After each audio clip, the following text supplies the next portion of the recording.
Good morning. All India radio और राजसभा के analysis में आप सबों का स्वागत। अगर ऑल इंडिया रेडियो के अंदर न्यूज़ की बात करें तो कुछ भी इम्पोर्टेंट नहीं है। देश देशांतर के अंदर क्रिप्टो करेंसी के बारे में बात की गई है, डिस्कस करेंगे। और नेक्स्ट द बिग पिक्चर के अंदर जो बात की गई है सड़क दुर्घटना के बारे में डिस्कस करेंगे। तो चलिए डिस्कशन स्टार्ट करते हैं। पहली न्यूज़ क्रिप्टो करेंसी की बात की जा रही है। भारत सरकार इसको लेकर संसद में बयान दिया है। वित्त मंत्री फाइनेंस मिनिस्टर निर्मला सीतारमण ने 9 फरवरी को राज्यसभा में कहा कि क्रिप्टो करेंसी को कानूनी जामा अभी तक नहीं पहना रही है। मतलब इसको लॉज के अंदर ला करके इसको रेगुलेट करने की बात कही गई है, जो अभी ऐसी कोई बात नहीं है। देखो, ऐसे में सरकार क्रिप्टो करेंसी पर कुछ और कानून बनाने पर विचार कर रही है। इससे पहले सुप्रीम कोर्ट ने क्रिप्टो करेंसी पर भारतीय रिजर्व बैंक की ओर से लगाए गए प्रतिबंध को हटा दिया था। आरबीआई ने पूरी तरह से प्रतिबंध कर दिया था कि आप क्रिप्टो करेंसी में कोई ट्रेड करेंगे तो हम जिम्मेवारी नहीं लेंगे, लेकिन सुप्रीम कोर्ट ने इसको हटा दिया था। और सुप्रीम कोर्ट के जस्टिस आरएफ नरीमन आरबीआई 2018 को जारी सर्कुलर कर इसको जारी कर दिया था। मतलब आरबीआई ने मतलब बैन कर दिया और सुप्रीम कोर्ट ने कहा नहीं इस तरह से आप बैन नहीं कर सकते हो। आरबीआई के प्रतिबंध वाले कदम बेहद सख्त बताया था। आरबीआई ने 2018 में सर्कुलर जारी कर बैंकों को क्रिप्टो करेंसी में कारोबार करने पर रोक लगा दी थी। यही कंटेक्स्ट है। एक्चुअल में क्रिप्टो करेंसी का मार्केट जो है बहुत ही फास्टली बढ़ रहा है। अब देखो, इनोवेशन तो ज़रूरी है। इनोवेशन जैसे क्रिप्टो करेंसी की जो अच्छी चीज़ें हैं, ब्लॉकचेन टेक्नोलॉजी, इसका उपयोग किया जा सकता है।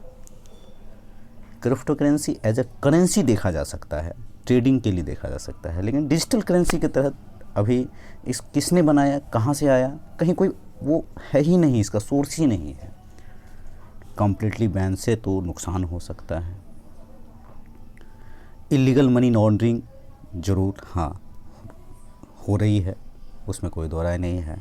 और रेगुलेशन भी कहीं ना कहीं ज़रूरी है। सिक्योरिटी के तौर पे देखा जाए थोड़ा दिक्कत है इसमें, क्योंकि मनी लॉन्ड्रिंग होगा ही नहीं होगा। एक नया एसेट है, एक नए तरह का फ्लैक्चुएशन होता है इसमें। अब देखो, जैसे फ्लैक्चुएशन में इंडिया में चाहे नॉर्थ में, चाहे साउथ में, चाहे ईस्ट में, चाहे वेस्ट में, रुपया की वैल्यू तो वही रहती है, लेकिन अदर कंटिनेंट में रुपये की वैल्यू में एक फ्लैक्चुएशन हो जाता है। तो यहाँ भी ये जो करेंसी है, इस करेंसी का फ्लैक्चुएशन वर्ल्ड लेवल पे अलग तरह का होगा। तो इन सब को ध्यान रखना देना होगा। चलते हैं नेक्स्ट आर्टिकल पर। देखो, सड़क दुर्घटना की बात की गई है।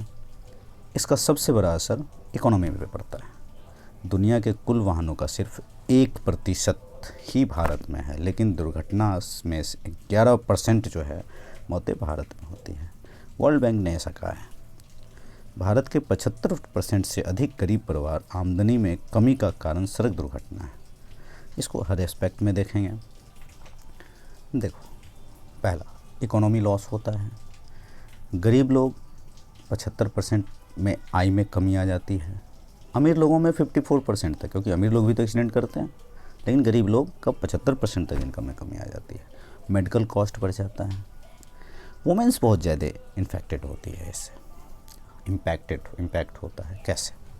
अगर कोई बंदा है, मेल है, उसका एक्सीडेंट होता है तो वो जो परिवार की जिम्मेदारी होती है, अब वो जिम्मेदारी फीमेल पे आ जाती है।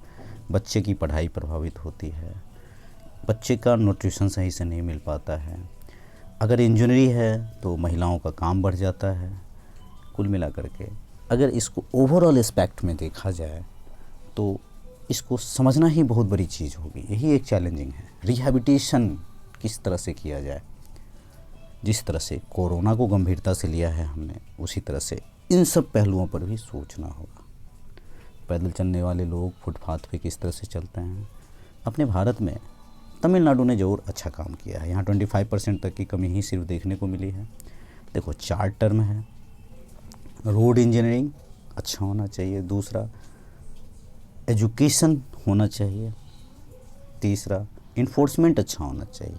चौथा, इमरजेंसी केयर अच्छा होना चाहिए। इंजीनियरिंग, रोड, एजुकेशन, इन्फोर्समेंट और इमरजेंसी। 4E से आप इसको डिनोट कर सकते हो। तमिलनाडु ने इंटीग्रेटेड डाटा बेस बनाया। हेल्थ एक स्टेट सब्जेक्ट है। अगर हेल्थ पर स्टेट अच्छी तरह से काम करें, अब देखो कार के अंदर कितनी मौतें हो रही हैं, कार के बाहर कितनी मौतें हो रही हैं, कितने लोग सीट बेल्ट लगा के रखे हैं, कितने लोग सीट बेल्ट नहीं लगाते हैं, जो टेक्नोलॉजी में जो है, इन सब बातों पे देखना होगा। मोटर व्हीकल अमेंडमेंट, ये कुछ स्टेट ने मना किया था, बहुत विरोध भी हुआ था क्योंकि फाइन बहुत ज़्यादा थे, आपको ध्यान हो तो। दूसरा, जो इंश्योरेंस कवरेज है वो कितना है, किस तरह का है, अवेयरनेस की कमी है। रोड पे गड्ढे हैं, बना तो दिया लेकिन गड्ढे भी तो होते हैं, मेंटेनेंस ज़रूरी है। नेशनल बोर्ड सेफ्टी बनाने की बात की जा रही है, डिजाइन भी रोड का सही होना चाहिए। ये सारी बातें इस आर्टिकल के अंदर कही जाती हैं। तो आज के डिस्कशन में इतना ही था। Thank you.